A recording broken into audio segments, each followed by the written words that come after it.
say something? Check. There we go. Fantastic. Make sure that we're projecting out to everyone else because it is going to pick up here, but we want to make sure that everybody else can hear it here too. Thank you for that point, because I can't hear it back there. All right. Ready? Here we go. Ethan, how are you? Good. I remember being introduced to your work when I was invited to the panel that we did at the A+D Museum. Was really fascinated with it because there was this very like kinetic energy to it. And then when we met, I was like, how are you thinking and feeling this deep and looking like you just graduated high school? Like you're gonna be looking young forever, bro. It's great. But what I think struck me the most in that was just how thoughtful you were, all of the responses to questions from the panel, everything that we talked about. I was like, there's something here. And also finding out that you knew Gabby from one of the previous cohorts was just like, oh, this is a great, like, nice full circle moment of a lot of things. So when we talked about you being a part of the cohort, I'm like, what do you need me for? You've got this figured out. And you were like, I don't. And over 10 weeks, you have not missed a session, not missed an assignment, and not missed anything that didn't have good reason for it. And you showed up for yourself in this. So I'm really proud to be walking through what I feel like is obvious to us, but much more clear for you to be able to walk through with anything else. But let's get into this. Fine art, brand collaborations, special projects, but who is Ethan Cardenas? Would you like to read this, or do you want to just talk yourself? Yeah, essentially, my name is Ethan. I'm a fine artist focusing on fine art, brand collaborations, and special projects. Through Jason's help, I was able to kind of funnel all of my interests into one cohesive sort of path. And so I feel like you've given me the confidence and the encouragement to kind of follow through that. I create products in a variety of mediums, whether that be painting, collaborative design, and fashion-oriented projects, or etc. And yeah, it's all under the umbrella of art to me. I love how humble you are about this, because we've all seen your work. There's a whole book dedicated to your practice, and it's great. Thanks. But I want to talk about kind of how we got here. You have a quick little bullet pointed list of things, but like talk us through this. Like, yeah, your folks like seemed very, very key in kind of like creating this spirit, putting this spirit, cultivating their spirit of art and music. But like, talk a little bit about that. It's just weird thinking about how everything in our life kind of leads to our interests in the future. And so I have to give love to mom and dad, because they nurtured an environment full of like freedom in regards to art and music. My dad played in a band for a really long time, never like crazy or anything, but he played a lot of music, and so there was so many different styles of music all throughout the house, all throughout my childhood. He worked in a graphic design firm as well, so I was able to grow up like looking at all of these really interesting different projects he was working on, and I was always just enamored by just like all of the different things that were going on in his brain. And my mom, as well as being a mom, full-time job, was a photographer, and so just learning art through her lens was also pretty important to me. Elementary to middle school, and this is where I think I really understood what art making was I was in performing arts and musical theater for a really long time in my early childhood, which taught me a lot about collaboration, a lot about teamwork, a lot about like the theatrics of art and how large art can actually be. It's almost like the sky was the limit at a very young age, because I saw what was actually possible through collaboration and working with other people and just having a plan. It kind of, it takes you a long way, or it goes a long way. And so I did a lot of that. I went to a humanities magnet high school, which basically was like an intensive program where I learned a lot about the socio-political aspects of our lives as people living here. And so it was really informative into my interest in the humanities, my interest in people, my interest in helping, but also just sort of like I just think it's important to look at those things, even separate from art. Just look at those things within and sort of see where you fall into society as just a person. Yeah. College, I studied fine art in San Francisco, and then I did a study abroad in New York, New York was really where I started really like hyper-focusing on my interest in fashion. And so ever since then, I've been sort of continuously evolving. It's kind of like almost bridging those two worlds as well, because it's just like you talked about, taking the world, people, socioeconomic situations, and just like looking at that from a philosophical standpoint, and then saying, cool, and what do we make out of art, and what do we make out of clothing that like synthesizes those ideas? I think that is what many great artists do, and it becomes very timely when you talk about, oh, this is reflective of what was going on during a particular time, like a larger snapshot of things. And when we talk about snapshots of these people and these spaces, just real quick, if you want to name off some of these people that have been inspirational to you. We have Virgil, Jean Toutot, Jean Baldessari, Andy Warhol, and Takashi Murakami. Fantastic. And you get an idea of kind of the types of spaces and art spatially that you fall into, which we'll get into that in a little bit. But I really want to take a moment to talk about some of these places and films and music that have been playing in your head that you kind of revisit, consistently mining, returning to for inspiration. So, I don't know, pick 2 or 3 things off of here and talk a little bit about what they mean to you and maybe how they might show up in a future project. Yeah. Have y'all ever seen Napoleon Dynamite? You know those like retro keyboard kind of tracks that go? That's like what's in my brain like 24/7. It's just like elevator music. No, but I love Napoleon Dynamite. I love just being able to turn my brain off, watch something like that. And also just it's so visually pleasing and so funny. So that's one that's just major since it came out in I think 2004. That's a good one. I am super inspired by music. I don't play music, I DJ, but I just love watching music documentaries, and so I think I included Santana from Woodstock, if you've ever seen that footage, it's insane. And just a couple architectural spaces, galleries, there's a Dover Street Market, installation, a preschool in Japan. Yeah. This gives a bit of insight into, I guess, some of the behaviors that yourself or anyone in your parallel thought community would be exploring, whether it's philosophically, spatially, environmentally, like going around. But yeah, talk us through a little bit about some of these spaces that are seen here, because I think this gives a better context when people are able to see what your work looks like and how it shows up in the world. Where are some of these activities taking place, and what are some of these things that we're seeing here? Yeah, I'm a big advocate for ritual. So every morning I do the same 3 things, coffee, exercise, and something called my dailies, where I go on the internet and I look up at least 5 to 10 images that inspire me. And it's just I've been doing this for years and years and years, and it's a really good way for me to just like continuously absorb different things and kind of curate for myself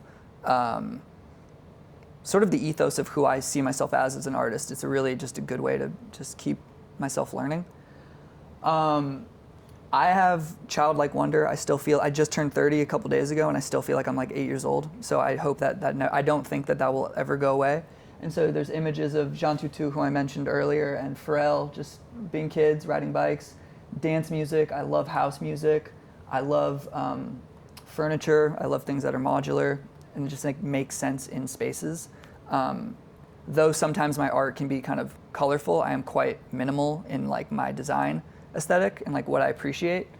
That's one of my favorite stores in LA. For those who have been to the Row, it's just so beautiful.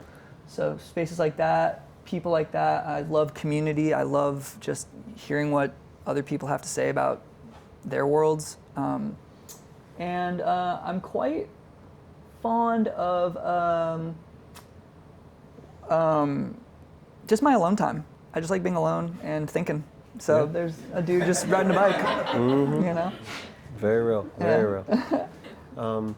When we talk about how that gets synthesized into the world, I love the clarity here, but also the spaciousness of it. So we have commission artworks here, brand collaborations, which some of these are actually yours, and then special projects. Wait, all of these? All of them.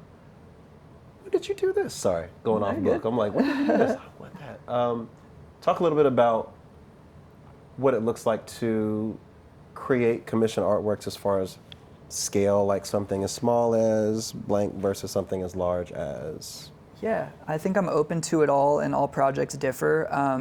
Usually it's, independent, just people interested in purchasing relatively smaller pieces. So I do a lot of commission paintings that are about 36 by 48 or 30 by 40, and those are some sizes that you see there. Okay. But then it ranges into larger opportunities where I've done murals or done,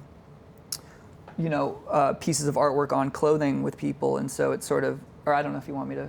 I mean, that's a great that. segue. Yeah.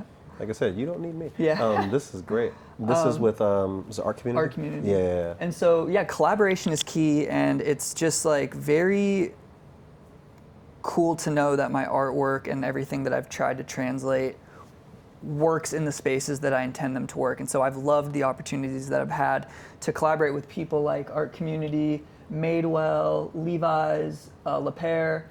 That was a personal project I made with my friend. The top one is a this one? Yeah, it's a thermal button down, and it's really cozy, and I like that one a lot.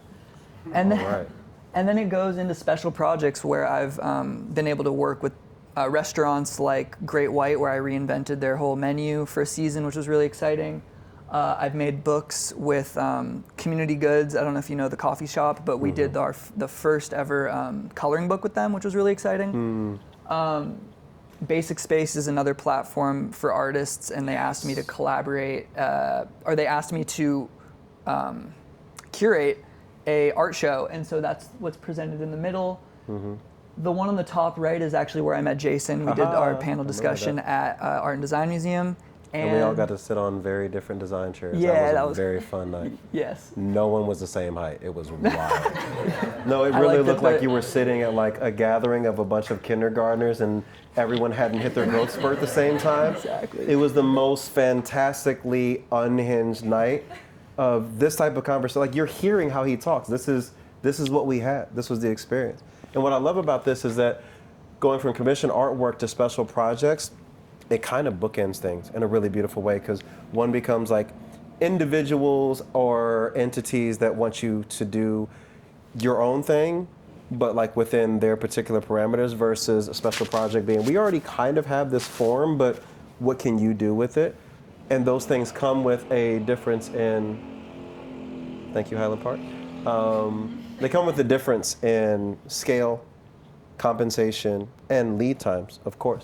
And I think that speaks very well to these contemporaries. Like, Virgil was incredibly interdisciplinary, multidisciplinary, and was really good at a lot of those things. And I think similar things could be said about Warhol as far as his approach to things, and same thing with Barry McGee, especially when we get into the scale and spatial awareness of things. But you definitely fall within the higher range of all of those things because of what you have listed here. Originality, rarity, quality, design sensibilities and expertise, professionalism and customer consideration. I want to talk about that really quickly because there are many creatives that are artists, that are graphic designers, that are illustrators, that are incredibly talented, but may not understand how important punctuality, well-framed emails, customer service, like, that's a thing. Where did you learn that? Is that something innate? Did you have like a job after college doing things? Like, where did you pick up this level of professionalism and just customer service for clients? Yeah, I just don't take anything for granted. I don't think I was ever handed anything.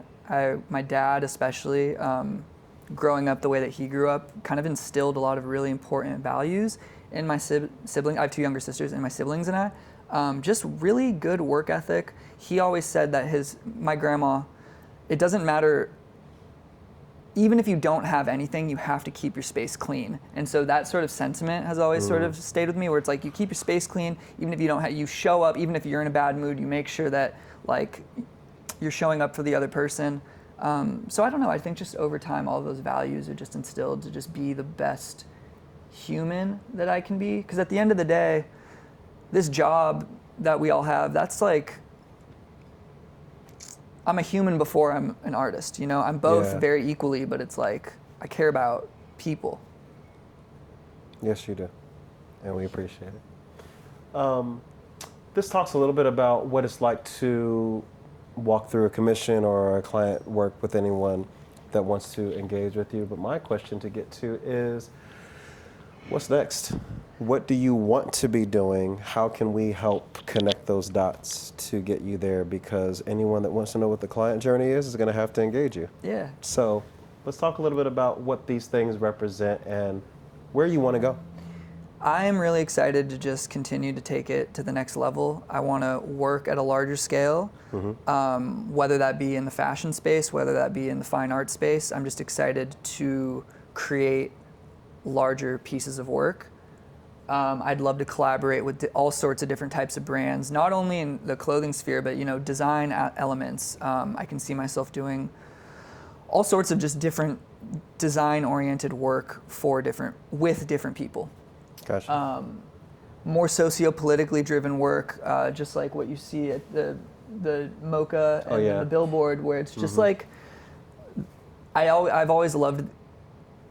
Quick tangent. I've always loved that graffiti as a space where you are able to just throw your thing up and everyone sees it. But what I love almost equally is when there's something socio-politically put out into the public for everyone to see, and it's a message and it means something, and you can, you know, engage with it. So I always think that that's something that I'm trying to channel in my work, and